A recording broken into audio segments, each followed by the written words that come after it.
At 2:17 a.m. Tokyo time, liquidity disappeared. Not from stocks, from trust. China and Japan are no longer posturing.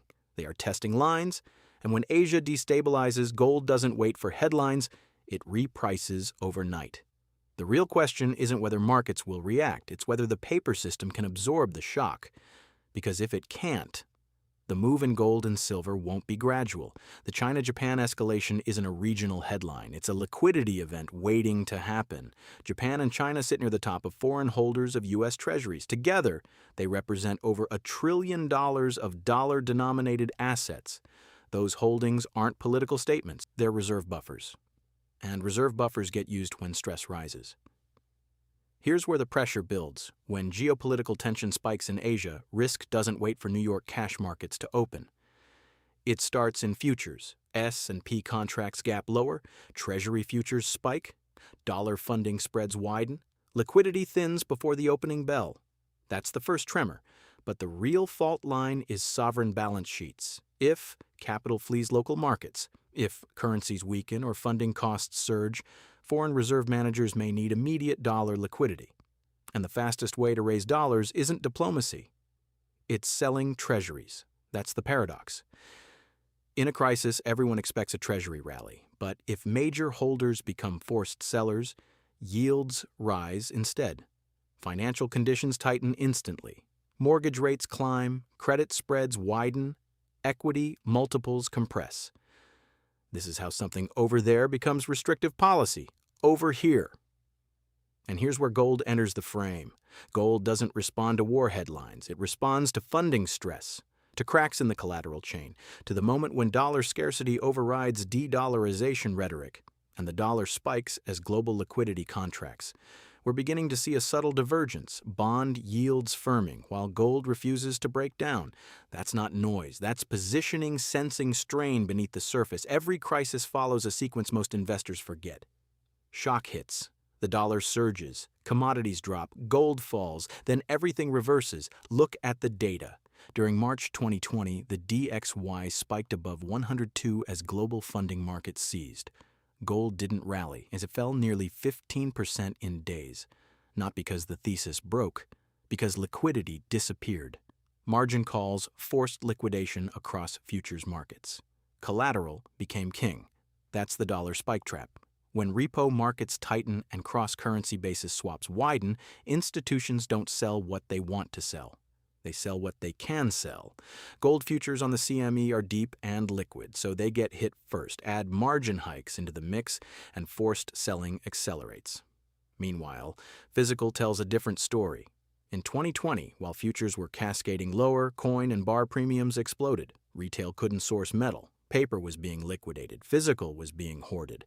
That divergence is the tell the same setup can form again. If geopolitical tension triggers a dollar funding squeeze, especially with potential swap line activation for Japan, real yields could spike temporarily. Gold tests key technical support, weak hands exit, trend followers flip short. But beneath the surface, commercial hedgers quietly reduce shorts, positioning resets. Then the pivot comes. The Fed injects liquidity, emergency facilities reopen, repo pressure eases, real yields peak, and gold stops reacting to the dollar and starts reacting to policy. That's when the real move begins. This is where the fracture forms. On COMEX, gold is a contract. Open interest can expand or collapse in hours. ETF shares can be redeemed with a click. Paper supply is elastic. Physical metal is not. When futures weaken, it often reflects liquidation, not lack of demand. We've seen ETF outflows alongside record central bank accumulation. Sovereign buyers aren't trading momentum. They're diversifying reserves. Sanctions risk changed the calculus. Reserve managers watched assets get frozen and recalibrated. BRICS settlement discussions only amplify that shift. Gold becomes neutral collateral in a politically fragmented system. Now, watch the divergence. Futures price softens as specs reduce length. Headlines turn cautious, yet in Asia and the Middle East, physical demand accelerates on dips. Vault withdrawals rise, bullion banks quietly reduce directional exposure, shrinking balance sheet risk.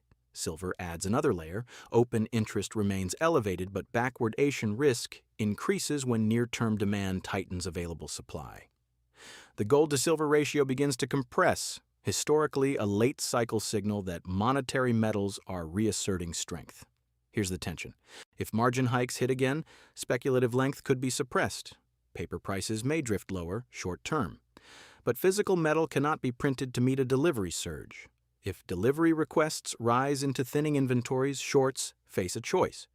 Source metal at rising premiums, or cover. That's when a technical squeeze becomes structural, because paper can be liquidated instantly, scarcity cannot. Silver sits at the intersection of two forces, monetary stress and industrial demand. That dual identity is why it's so volatile, and why it's so asymmetric. In the first wave of a geopolitical escalation, especially one centered in Asia, industrial fears dominate. If China's manufacturing slows, base metal demand expectations fall. Silver trades with copper before it trades with gold. Hedge funds cut exposure. COMEX net length contracts. Concentration ratios among the largest traders become more visible as liquidity thins. Silver underperforms. That's phase one. Options gamma amplifies the move. Dealers hedge downside flows. Support levels get tested. Momentum funds press weakness. The metal can break below key technical zones quickly, shaking confidence. But silver's identity flips when stimulus expectations rise. If liquidity stress spreads and policymakers respond, whether through Fed repo expansion, swap lines, or coordinated easing, monetary demand reasserts itself. Solar demand remains structurally strong despite cyclical slowdown fears. The green transition hasn't disappeared, it's just volatile. And silver, historically, doesn't grind higher, it squeezes. When the gold-to-silver ratio compresses from elevated levels, the move is often violent. A breakout above multi-year resistance can trigger CTA buying and short covering simultaneously. That's where the asymmetry lies. A small allocation during weakness carries defined downside risk. But if liquidity injections ignite the second wave, a 20 to 30% upside squeeze is not extreme. It's typical behavior for this metal. Silver doesn't move often. It explodes. If Japan steps in to defend the yen and funds it by selling treasuries, U.S. yields don't drift higher. They gap. And that's where the Federal Reserve's dilemma begins. A disorderly rise in the long end steepens the curve from inversion, not because growth is improving, but because term premium is returning under stress. Fed funds futures would immediately reprice, rate cut expectations get pulled forward, volatility spikes in SOFR and Treasury futures. The Fed is then staring at two conflicting mandates. Option 1, defend inflation credibility, hold rates high, allow financial conditions to tighten, risk equity downside, housing pressure, credit stress.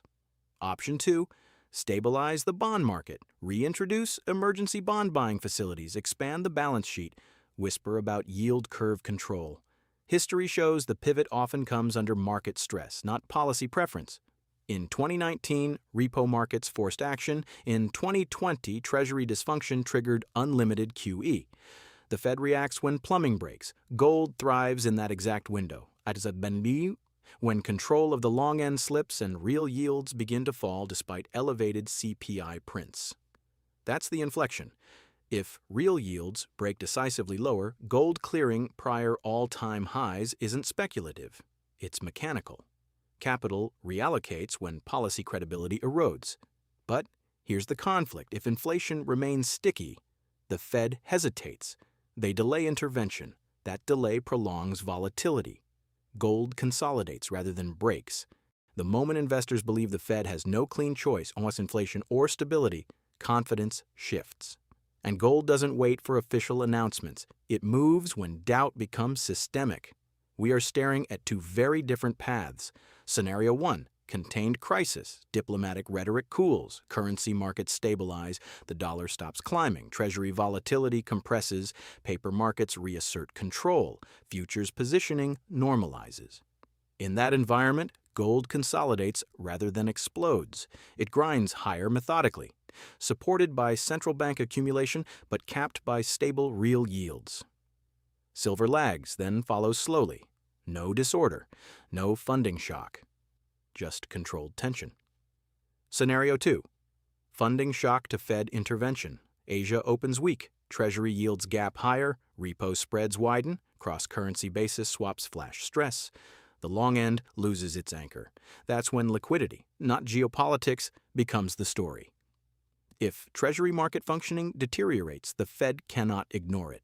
Liquidity facilities expand, balance sheet risk returns. Real yields break lower even if inflation data remains uncomfortable. That's when gold and silver decouple from equities, not gradually, violently. Because once funding stress morphs into policy response, metals stop trading as commodities and start trading as monetary assets being repriced against credibility. Three realities matter. Gold reacts to liquidity, not headlines. Paper liquidation often precedes physical repricing. The Fed's timing determines the magnitude of the move. If Asia opens under pressure and Treasury volatility accelerates, the next 72 hours could define the entire quarter for precious metals. The question isn't whether volatility is coming, it's whether you're positioned for the second move, not the first.